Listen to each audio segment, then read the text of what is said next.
देखिए, नमस्कार सभी को। मैं आप सबके 10th क्लास का अर्थशास्त्र चैप्टर से एक बहुत महत्वपूर्ण चैप्टर लेके आया हूं जो आपकी बोर्ड परीक्षा से बहुत संबंधित है। ठीक है, और इस चैप्टर की अर्थशास्त्र में बोर्ड परीक्षा में सबसे ज़्यादा क्वेश्चन आने की रिक्वायरमेंट होती है, ध्यान रखना। ठीक है, तो आपको तो टाइटल से पता ही चल रहा होगा कि हम आप लोगों को क्या पढ़ाएंगे। ठीक है, देखिए हम आप लोगों को पढ़ाएंगे अर्थव्यवस्था के, ठीक है, भारतीय अर्थव्यवस्था के क्षेत्रक। ध्यान रखना, भारतीय अर्थव्यवस्था के जो क्षेत्रक हैं, भारतीय अर्थव्यवस्था के क्षेत्रक होते हैं तीन। कितने होते हैं बोलो? तीन। अभी हम आपको डायग्राम स्ट्रक्चर समझाएंगे अच्छे से। तो अभी आपको ये समझना है कि भारतीय अर्थव्यवस्था है कैसी? मिश्रित। कैसी व्यवस्था है बोलिए? मिश्रित। आपका 99% आपका जो चैप्टर क्लियर होगा। ठीक है, और इस चैप्टर में वही क्वेश्चन मैं आपको कराऊंगा जो क्वेश्चन बोर्ड परीक्षा में आने की सबसे ज़्यादा रिक्वायरमेंट है। सबसे ज़्यादा क्वेश्चन आएंगे और आप इसी क्वेश्चन को समझ के आगे अपना कर पाएंगे। सबसे पहला क्वेश्चन हम लेते हैं। पहले ही सबसे पहला है, पहले हम आपको क्षेत्रक समझाते हैं। क्षेत्रक क्या है? अर्थव्यवस्था के जो आप लोगों का यहाँ पे क्षेत्रक है, ठीक है, भारतीय अर्थव्यवस्था के क्षेत्रक, इसको समझेंगे पहले। ठीक है, तो देखिए पहले तो आप समझेंगे, मैंने बताया अर्थव्यवस्था के क्षेत्रक होते हैं तीन। कितने होते हैं बोलो? तीन। तो पहले आप लोग समझेंगे अर्थव्यवस्था के क्षेत्रक में से तीन क्षेत्रफल समझो, क्षेत्रक समझो पहले। ठीक है, अभी एक ले लेते हैं। पहले प्राथमिक क्षेत्र को समझते हैं।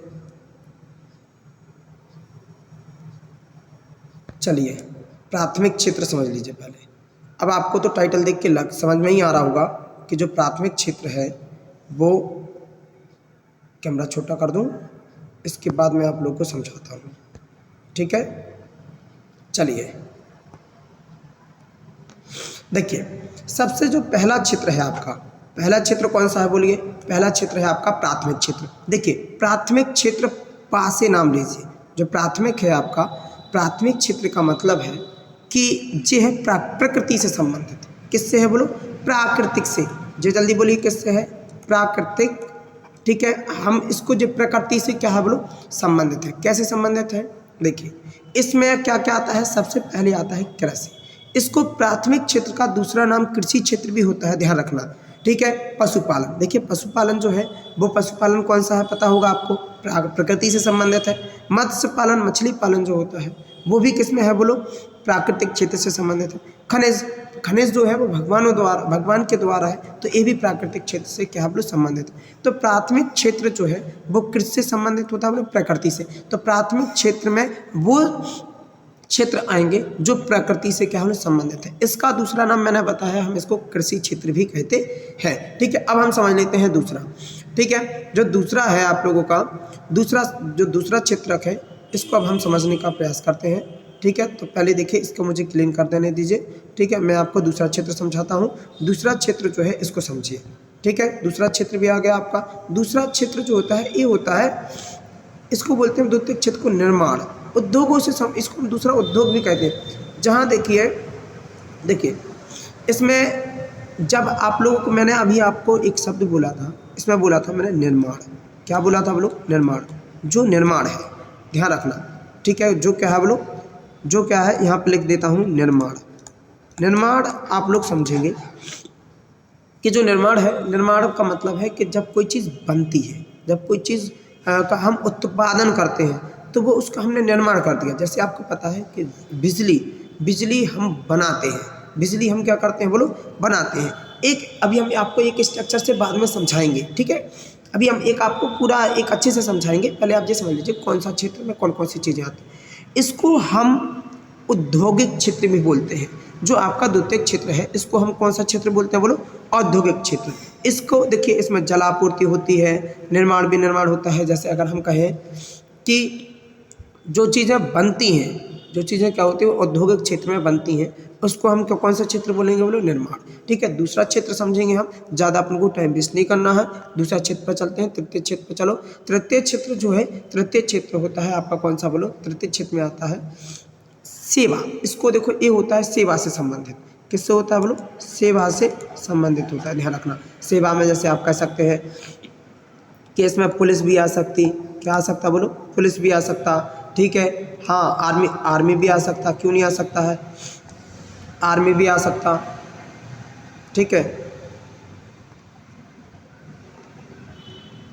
आर्मी भी आ सकता है, ठीक है, आर्मी भी आ सकता। और बताइए, मतलब टीचर भी आ सकते हैं, ठीक है, सेवा का मतलब हाँ टीचर भी आ सकते हैं, ठीक है, टीचर भी आ सकते हैं। अब आप लोग समझ सकते हैं कि ये सब चीज़ें जो है सेवा में आती हैं, टीचर, डॉक्टर, अदर, ठीक है, जो सब है जिस सेवा क्षेत्र है इसमें देखो व्यापार भी आता है, ठीक है, संरक्षण भी आता है, सामाजिक सुरक्षा भी आती है, समाज भी आती है, व्यापार आप लोगों को समझ गए हैं। तो देखिए अब आप लोग समझिए डायग्राम स्ट्रक्चर से, ठीक है, डायग्राम स्ट्रक्चर से आपको कैसे समझना है वो आप समझना है आप लोगों को। यहाँ पर देखिए, जैसे मान लो आपको पता है, जैसे आपको कपास, क्या बोलो, कपास, कपास जो है वो किससे मिला बोलो, प्रकृति से। जल्दी बताइए कपास किससे मिला आप लोगों को, प्रकृति से। देखो बहुत स्लोली समझना है, जी अपन को मिला है प्रकृति से, बोलो जल्दी किससे मिला, प्राकृतिक है, ठीक है,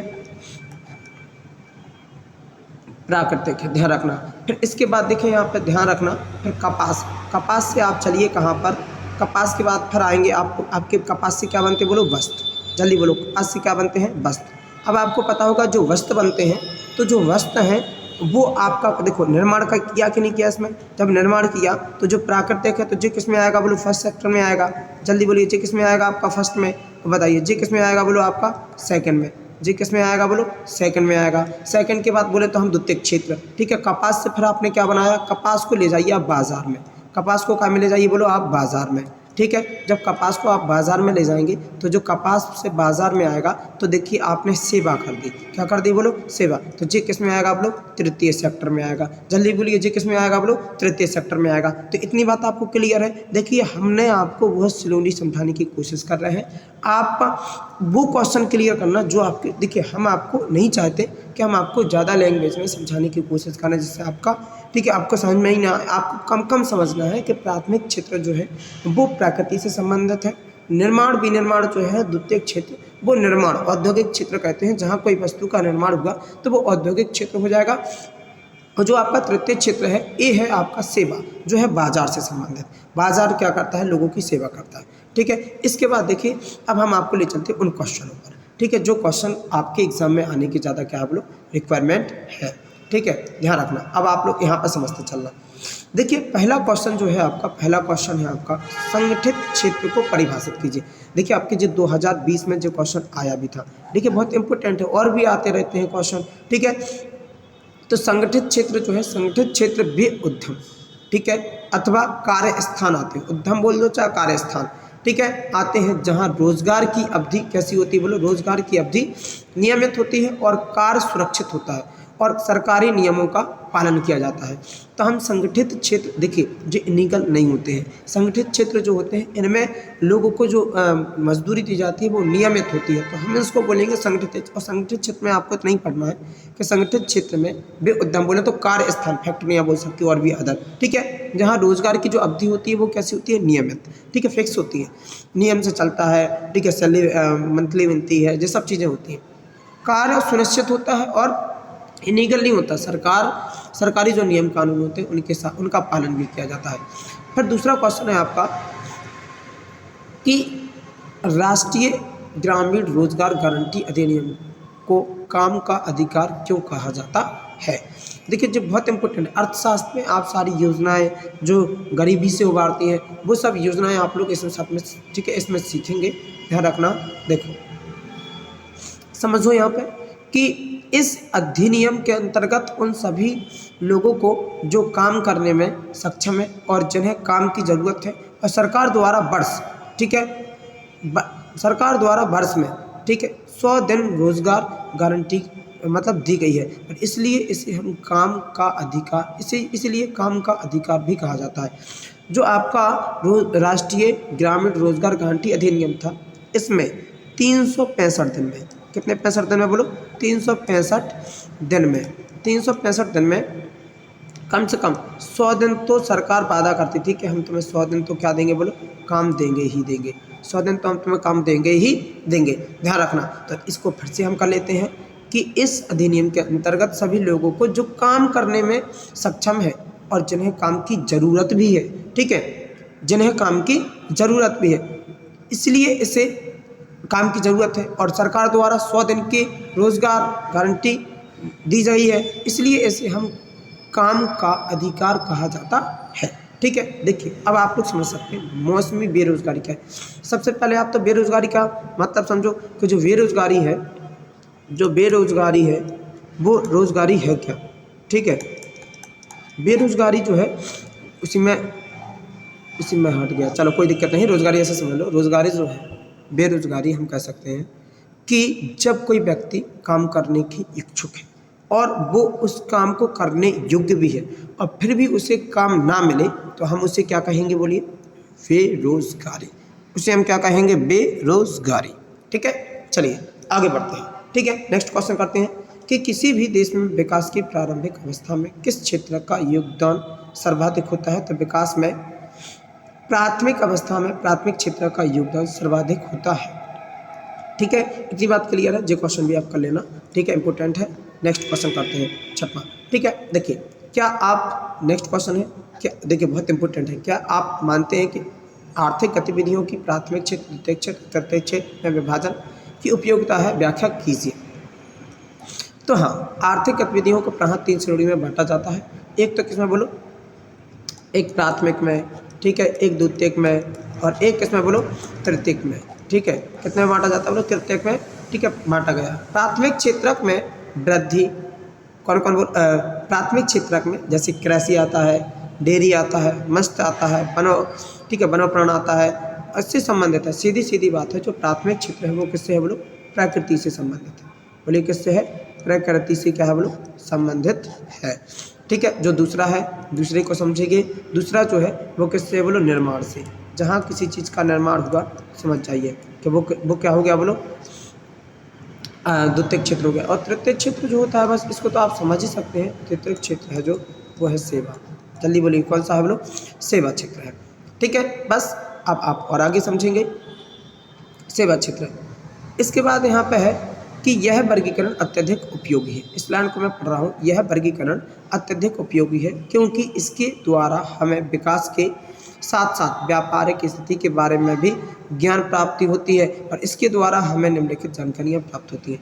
नंबर 1 जैसे है यहाँ पे विभिन्न लोगों अथवा समूहों द्वारा दी गई आर्थिक, ठीक है, कार्यवाहियों तो और राष्ट्रीय आय और उनका योगदान। ठीक है, दूसरा है यहाँ पे सकल घरेलू उत्पाद। सकल घरेलू उत्पाद का मतलब होता है GD और क्या बोलो P, GDP, gross domestic product बोलते हैं इसको। ठीक है, हिंदी में इसका मतलब होता है कि जैसे मान लो भारत देश के अंदर जितना भी क्या कमाया जाएगा, पैसा कमाया जाएगा, जो भी जितनी भी आय होगी, ठीक है, तो वो समझ लीजिए कि वो होगा GDP। भारत देश के अंदर जो होगा वो होगा GDP और GNP भी होता है। ठीक है, बहुत से होते हैं। ठीक है, नेक्स्ट हम लेंगे विभिन्न क्षेत्र। देखो यहाँ पे तो यहाँ पे आ जाएगा, पहले जो दूसरा क्लियर कर लो, सकल घरेलू उत्पाद में विभिन्न क्षेत्रों का भी योगदान होता है।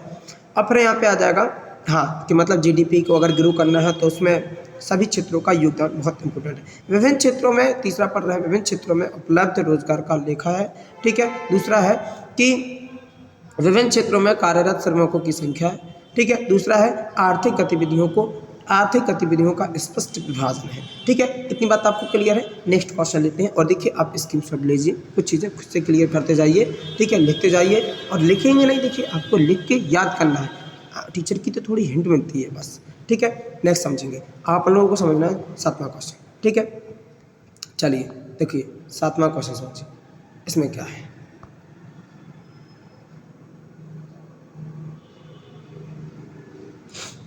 पहला आपका है कि शहरी क्षेत्रों में रोजगार में वृद्धि कैसे की जा सकती है। तो आपका उत्तर हो जाएगा कि शहरी क्षेत्रों में रोजगार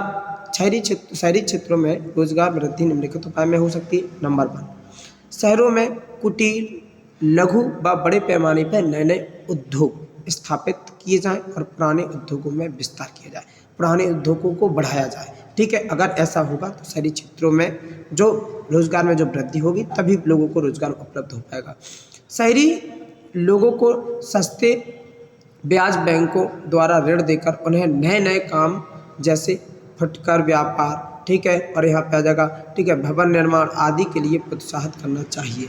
मतलब कम दर पर, ठीक है, कम दर पर, कम रेट पर अगर उन्हें क्या मिल जाए बोलो, उन्हें अगर कम परसेंट पर अगर ब्याज मिल जाए तो वो अपना व्यापार क्या कर सकते हैं, बोलो अपना व्यापार, ठीक है, जल्दी बोलो अपना व्यापार, ठीक है, स्टार्ट कर सकते हैं। ध्यान रखना, अपना व्यापार वो क्या कर सकते हैं, लोग स्टार्ट कर सकते हैं बस, ठीक है। नेक्स्ट अपन समझेंगे तीसरा कि शहरी, देखो शहरों में बड़ी संख्या में सार्वजनिक निर्माण कार्य कराए जाए, जैसे क्या क्या बोलो, सड़कें, पार्क, पुल, नदियाँ, मार्ग, उपमार्ग और भवन निर्माण गतिविधियों का विस्तार किया जाए, ठीक है। तो आपको इतनी बात क्लियर होने के बाद अब आप लोगों को चलते हैं नेक्स्ट क्वेश्चन पर, ठीक है। अब देखिए इसका स्क्रीनशॉट लेना, बहुत इंपॉर्टेंट क्वेश्चन है, ठीक है। इसके बाद बेटा देखिए ये क्वेश्चन आपके एग्जाम में आएगा 100%, एग्जाम में आएगा तो आएगा, एग्जाम में धरो मिले जो क्वेश्चन, ध्यान रखना। महात्मा गांधी राष्ट्रीय ग्रामीण रोजगार गारंटी अधिनियम, ठीक है, ये हुआ था 2005 मनरेगा के उद्देश्य के लिए, 2005 में स्टार्ट किया गया था। केंद्र सरकार, ठीक है, संसद, केंद्र सरकार ने वर्ष 2005 में देश के चयनित कितने बोलो 200 जिलों में, शुरुआत में कितने जिलों में बोलो 200 जिलों में, जहाँ पर लगा उन्हें कि यहाँ पर लोगों की आर्थिक स्थिति सही नहीं है, ठीक है, रोजगार सही समय पर प्राप्त नहीं हो रहा, ठीक है, बेरोजगारी ज़्यादा है, तो चयनित 100 जिलों में 200 जिलों में ग्रामीण क्षेत्रों में काम का अधिकार लागू करने के लिए एक नए कानून बनाई और इस कानून को महात्मा गांधी राष्ट्रीय ग्रामीण रोजगार अधिनियम 2005 कहते हैं, ठीक है। तो केवल कितने कितने जिलों में हुआ था बोलो 200 जिलों में, ध्यान रखना कितने जिलों में हुआ था 200 में, याद रखना। और इस कानून को बनाने का उद्देश्य उन लोगों को जो कार्य करने के योग्य है तथा जिन कार्य की आवश्यकता है उन्हें, और सरकार द्वारा एक वर्ष में 100 दिनों के रोजगार का आश्वासन देना है कि 365 दिन में, कितने दिन में बोलो 365 दिन में कम से फिक्स 100 दिन तो सरकार का वादा था कि हमें रोजगार देंगे ही देंगे, ओनली 100 दिन, ध्यान रखना, ठीक है। अब आप लोग नेक्स्ट समझेंगे यहाँ पे, ठीक है, कि इस हाँ और आगे पढ़ लो, यदि सरकार इस उद्देश्य की प्राप्ति में असफल रहेगी तो वह लोगों को, ठीक है, बेरोजगारी का क्या देगी बोलो भत्ता। बेरोजगारी का भत्ता है कि मतलब फिर काम भी नहीं करना, उनको 100 दिन का वादा किया, 100 दिन का जो भी होगा काम नहीं मिला तो उसको सरकार भत्ता देगी। इस कानून को वर्तमान में देश के समस्त जिलों के ग्रामीण क्षेत्रों में लागू कर दिया था, पर इसका नाम बदलकर महात्मा गांधी राष्ट्रीय ग्रामीण रोजगार गारंटी अधिनियम बोले तो मनरेगा, क्या बोलो मनरेगा कर दिया गया था। मनरेगा बोलते हैं इसको, गांव में चलता है, ठीक है। इस हाँ प्रधान चलवाता है इसको, प्रधान, सही कहा आपने, प्रधान चलवाता है, ठीक है, प्रधान के उसमें होती है, ठीक है, प्रधान मनरेगा का पैसा प्रधान के पास आता है, ठीक है। इस अधिनियम के अंतर्गत इस तरह के कार्यों को वरीयता दी गई है और जिनसे भविष्य में भूमि से उत्पादन, ठीक है, क्या हम लोग बढ़ाने में मदद मिलेगी, ठीक है। तो बस इस प्रकार आपका जो है महात्मा गांधी राष्ट्रीय ग्रामीण रोजगार गारंटी अधिनियम जो आपका 2005 है, इसको 2005 मनरेगा, इनको क्या बोलते हैं बोलो मनरेगा, इसका नाम भी बदल दिया मनरेगा का, ठीक है। उद्देश्य के मतलब इन सब उद्देश्य के लिए की गई थी ताकि कोई भी देश में नागरिक कोई गरीब ना रहे, किसी को लगे ना कि हमें रोजगार नहीं है, सरकार उसकी मदद करेगी। नेक्स्ट क्वेश्चन लेते हैं हम, देखिए इंपॉर्टेंट क्वेश्चन है आपके। सबसे पहला इंपॉर्टेंट क्वेश्चन आया है जो आपका पार्ट है, वही चैप्टर है कि आर्थिक गतिविधि के 3 क्षेत्र कौन कौन से हैं, इसे सुधारण सहित अपन को समझाना है। उदाहरण या भारतीय अर्थव्यवस्था को किन तीन क्षेत्रों में विभाजित किया गया, प्रत्येक क्षेत्र की गतिविधि बताइए। या क्वेश्चन आ जाए आर्थिक क्रियाओं में 3 प्रमुख प्रकारों का वर्णन कीजिए, कोई भी क्वेश्चन आ जाए, ठीक है। तो देखिए अर्थव्यवस्था के कितने क्षेत्र हैं बोलो 3 क्षेत्र। अब आप डिटेल में समझेंगे। देखिए बच्चे को ये तो पता होता है कि प्रथम क्षेत्र में क्या है, जब वो लिखने बैठता तो अच्छी लैंग्वेज लिख ही नहीं पाता है, तो वो अच्छी लैंग्वेज तभी लिख पाएगा तब उसने उसके बारे में अध्ययन किया होगा। अब हम आपको समझाते हैं कौन से क्षेत्र बोलो, प्राथमिक, द्वितीयक और तृतीयक क्षेत्र में आपको समझाऊंगा। जो आप लोगों का प्राथमिक क्षेत्र है, प्राथमिक क्षेत्रक में हम प्राकृतिक संसाधनों के प्रत्यक्ष उपयोग पर आधारित गतिविधियों का अध्ययन करते हैं। सही है। उदाहरण के लिए जैसे आपको कपास, डेयरी उत्पादन बोले तो दूध, खनिज और ऐश के प्राकृतिक उत्पाद हैं। इनसे संबंधित गतिविधियों का अध्ययन प्राथमिक क्षेत्र में किया जाता है। इसे हम प्राथमिक क्षेत्र कहते हैं, क्योंकि यह उन सभी उत्पादों का आधार है जिन्हें हम क्रमशः निर्मित करते हैं। ठीक है, फिर यहाँ पे है निर्मित बनाते हैं इनसे कोई चीज़। देखिए, प्राथमिक क्षेत्र से बना पाते हैं हम कौन सा? देखिए, जैसे जो जल है, जल किसने दिया? भगवान ने। प्राकृतिक है कि नहीं है बताइए? और प्राकृतिक है, और जल से हमने जब बिजली बना दी तो क्या हो गया? तो हो गया द्वितीयक क्षेत्र, निर्माण हो गया उसका बिजली का। और कपास जो है, मैंने अभी एक उदाहरण से आपको समझाया था। देखिए, जो है वो उदाहरण मैंने आपको इस उदाहरण से भी समझाया था कि कपास से बनाया आपने वस्त्र। तो कपास जो है भगवान ने दिया, तो कौन से सेक्टर में आ गया? प्रथम में। और जो यहाँ पे वस्त्र है, वस्त्र जो है कपास से वस्त्र बना दिया, सेकंड सेक्टर में आ गया, क्योंकि निर्माण कर दिया। और बाजार से क्या में आ गया? बोलो, बाजार से आ गया। अपन लोग वस्त्र को लाए बाजार में, तो जी कौन से में आ गया? बोलो, तृतीय क्षेत्र में आ गया। तो आपको मैंने समझाया है कि इस स्ट्रक्चर से आप याद रख सकते हैं कि कैसे कैसे होता है। ठीक है, तो जी आप लोगों को क्लियर हो गया। ठीक है, चलिए अब अपन लोग चलते हैं जहाँ मैं समझा रहा था। कहाँ समझा रहा था? 1 मिनट चलिए, जी तो हो गया, जी समझा रहा था। हाँ, तो अभी प्राथमिक क्षेत्र आपको क्लियर है। यहीं से अब द्वितीय क्षेत्र अब यहाँ से समझ लेते हैं। ठीक है, द्वितीय क्षेत्र समझो। द्वितीय क्षेत्र में वे गतिविधियां शामिल होती हैं जिनके द्वारा प्राकृतिक उत्पादों को अन्य रूपों में परिवर्तित किया जाता है। प्राकृतिक को किया जाता है अन्य रूपों में परिवर्तित, मतलब निर्माण कर रहे हैं। क्या कर रहे हैं? बोलिए, निर्माण कर रहे हैं, निर्माण कर रहे हैं, निर्माण कर रहे हैं। ठीक है, तो हाँ, तो यहाँ पे निर्माण करते हैं। तो अभी मैं कहाँ था? हाँ, जिनके द्वितीय क्षेत्र में वे गतिविधियां शामिल होती हैं जिनके द्वारा प्राकृतिक उत्पादों को अन्य रूपों में परिवर्तित किया जाता है। यहाँ वस्तुएं प्रकृति के द्वारा उत्पादित नहीं होती हैं, बल्कि निर्मित की जाती है। उदाहरण के लिए कपास के पौधे से प्राप्त रेशे को प्रयोग कर क्या बनाना? सूती कपड़ा बनाना, कतान बनाना। ठीक है, बनना, चीना, जो भी है। ठीक है, और देखिए जो मिट्टी है, मिट्टी भगवान ने दी, प्राकृतिक है। ईंट बना दी, हमने निर्मित कर दी, तो द्वितीयक में आ गया। तृतीयक क्षेत्र आप लोग समझेंगे, इसी को कहेंगे हम द्वितीयक क्षेत्र। तृतीयक क्षेत्र समझेंगे।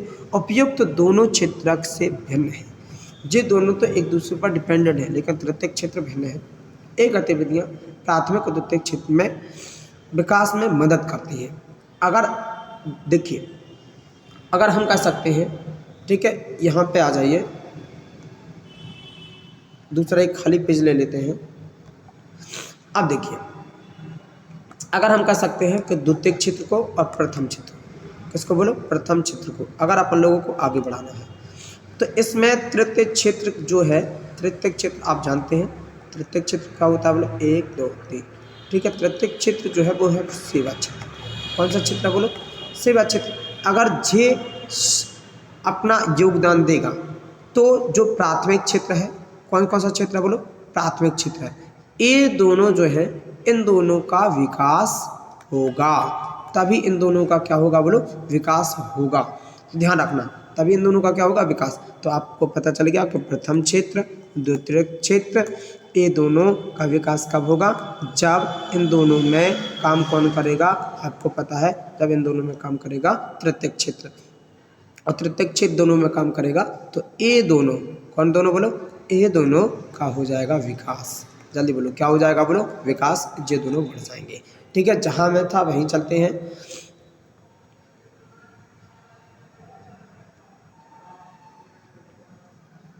चलिए, तृतीय क्षेत्र समझ रहे थे। हाँ, ये गतिविधियाँ यहाँ से पढ़ रहे हैं। इसी देखो, प्राथमिक क्षेत्र के विकास में मदद करते हैं। ये गतिविधियाँ स्वतः वस्तु का उत्पादन नहीं करती, अपितु वस्तु के उत्पादन में मदद करती हैं। जैसे देखो, उसको ले जाना, परिवहन, कच्चा माल ले जाना, भंडारण, संचार, बैंकिंग, ठीक है, व्यापार तृतीय क्षेत्र में उदाहरण है। ठीक है, टीचर, डॉक्टर, पुलिस, आर्मी, ये सब सेवा क्षेत्र हैं। सेवा, ये गतिविधियाँ वस्तुओं के स्थान पर सेवाओं का सृजन करती हैं। सेवा क्षेत्र में कुछ ऐसी, ठीक है, अपराह्य सेवाएं भी हैं जो प्रत्यक्ष रूप से वस्तुएं, ठीक है, और अन्य जो भी है, ठीक है, मतलब टीचर, डॉक्टर, सब इम्पोर्टेंस होता है किसमें? बोलो, सेवा क्षेत्र में। और इसको हम तृतीय क्षेत्र को सेवा क्षेत्र भी बोलते हैं। इसके बाद देखिए अब आपको सबसे इम्पोर्टेंट क्वेश्चन करना है, जे आपके एग्जाम में आना भी है, ठीक है, ध्यान रखना, जे आपके एग्जाम में आना भी है। तो अभी पहला पढ़ रहे हैं तो यहाँ कर देते हैं कैमरे को। पहले आपको देखो जो ध्यान रखना, अर्थव्यवस्था के क्षेत्र के बाद फिर जे दो क्षेत्रक और होते हैं, एक होता है संगठित क्षेत्र और एक कौन सा होता है बोलो, असंगठित क्षेत्र। अब इसमें हम अंतर समझेंगे और इसका अंतर ध्यान रखना 99%, ठीक है, 99% आपका एग्जाम में क्लियर है, ध्यान रखना, बहुत इम्पोर्टेंट है। यहाँ रोजगार की अवधि नियमित होती है और लोगों के पास सुनिश्चित काम भी होता है। पहला, नियमित भी होती है, सुनिश्चित काम भी होता है, अच्छा है, ठीक है। और जे इलीगल नहीं होता है, ध्यान रखना, ये सरकार के बताएगा नियमों का पालन करता है। यहाँ कम वेतन वाले रोजगार है जो प्रायः नियमित नहीं है। ये क्षेत्रक सरकार द्वारा पंजीकृत होते हैं और इन्हें सरकारी नियमों एवं विनियमों का क्या करना पड़ता है, हम लोग पालन करना पड़ता है। ये जो है ये क्षेत्रक सरकारी नियंत्रण से बाहर होते हैं। इस क्षेत्रक के नियम और विनियम होते हैं जो परंतु उनका अनुपालन नहीं होता, ठीक है। जो तीसरा है, संगठित क्षेत्र के कर्मचारियों को रोजगार सुरक्षा के लाभ मिलते हैं यदि वह एक निश्चित समय से अधिक काम करते हैं तो यहाँ पे नियोक्ता द्वारा उन्हें अतिरिक्त वेतन दिया जाता है। इसको समझेंगे। इस क्षेत्र में रोजगार सुरक्षा नहीं है, श्रमिक को बिना कारण काम से हटाया जा सकता है और यहाँ अतिरिक्त समय का अतिरिक्त भुगतान नहीं मिलता। अगर उनको जैसे मान लो कोई ओवर टाइम करता है तो उसको उसका भुगतान नहीं दिया जाता है, ठीक है। देखिए अब अपन पढ़ेंगे चौथा जो है, इस क्षेत्र में कर्मचारी को नए लाभ मिलते हैं, जैसे आ जाएगा, ठीक है, वेतन, छुट्टियां, अवकाश काल में भुगतान, भविष्य निधि, ठीक है। भविष्य निधि का मतलब तुम रिटायर्ड कब हो जाओगे, सेवा, ठीक है, सेवानुवादन भी मिलता है, बोर्ड से पेंशन भी मिलता है, ठीक है। रिटायर्ड होते तो बहुत ढेर सारा पैसा भी मिलता है, ठीक है। चलिए, यहाँ अतिरिक्त समय में काम करने व, ठीक है, सवेतन की छुट्टियाँ और बीमारी के कारण छुट्टियाँ इत्यादि का कोई प्रावधान नहीं है। इस प्रकार आपका चैप्टर पूरा फिनिश होता है, ध्यान रखना। अब आपसे थोड़ी बातचीत हो जाए। देखिए आप लोग एग्ज़ाम में इन्हीं क्वेश्चन को अच्छे से रिपीट करना, इन्हीं क्वेश्चन को बार बार समझने का प्रयास करना। मैंने आपको वही क्वेश्चन समझाए हैं जो एग्ज़ाम में ज़्यादा आएंगे, ठीक है। चलते हैं, सभी को राम राम।